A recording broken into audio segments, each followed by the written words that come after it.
Halo, kembali lagi di video saya kali ini. Saya akan membahas mengenai implementasi logistik di organisasi pemerintah.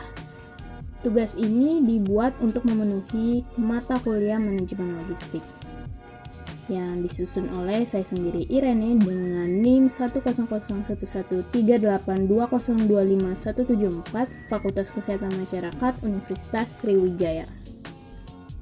Adapun sumber atau referensi yang saya ambil ini berdasarkan referensi artikel, yaitu analisis implementasi manajemen logistik obat di Puskesmas Teluk Tiram, Banjarmasin Selatan tahun 2021. Untuk sumber artikel dapat diakses di link di bawah berikut ini. Baik, di slide yang berikutnya, tahukah kamu kalau menurut Permenkes Republik Indonesia nomor 58 tahun 2014 itu berbicara mengenai perencanaan kebutuhan farmasi yang sudah pasti berisi tentang pemutusan jumlah, waktu perolehan, pengaturan obat sesuai dengan akibat.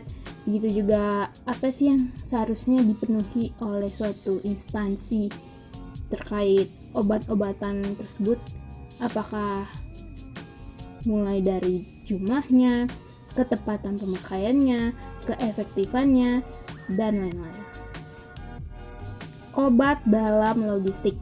Ya, di slide kali ini berbicara mengenai bagaimana suatu obat itu diperlukan, dikelola, dan dikontrol dengan baik di dalam logistik suatu fasilitas kesehatan.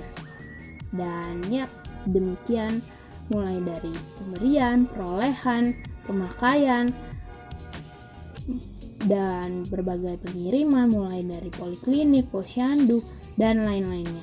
Dan tidak hanya itu, obat dalam logistik ini juga diukur bagaimana suatu pencapaiannya, suatu kecukupannya, dan nilai dalam suatu pelayanan kesehatan. Tadi kita berbicara mengenai bagaimana obat di dalam suatu logistik. Nah, sekarang kita akan membahas mengenai manajemen pengelolaan obat, yakni seperti rangkaian kegiatannya, ada perencanaan, pengadaan, penyimpanan, pendistribusian, dan penghapusan obat. Untuk lebih lanjutnya, yuk kita ke slide yang berikutnya. Yang pertama adalah perencanaan. Penjelasannya sebagai berikut.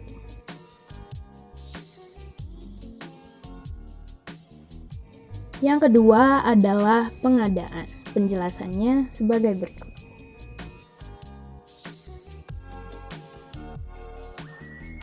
Yang ketiga adalah penyimpanan. Untuk penjelasannya sebagai berikut.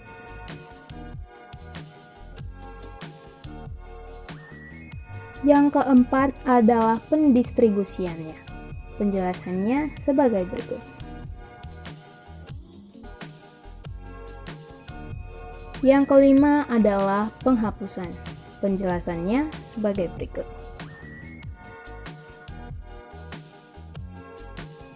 Oh ya, ada sedikit notes nih mengenai pendistribusian, supaya tidak terjadi kekeliruan. Baiklah, kita sampai di slide yang terakhir, itu kita berbicara mengenai kesimpulan. Untuk penjelasan dari awal hingga akhir dapat disimpulkan sebagai berikut. Sekian hasil dari presentasi saya, semoga dari apa yang saya paparkan dapat tersampaikan dengan baik mengenai implementasi logistik di organisasi pemerintah. Terima kasih.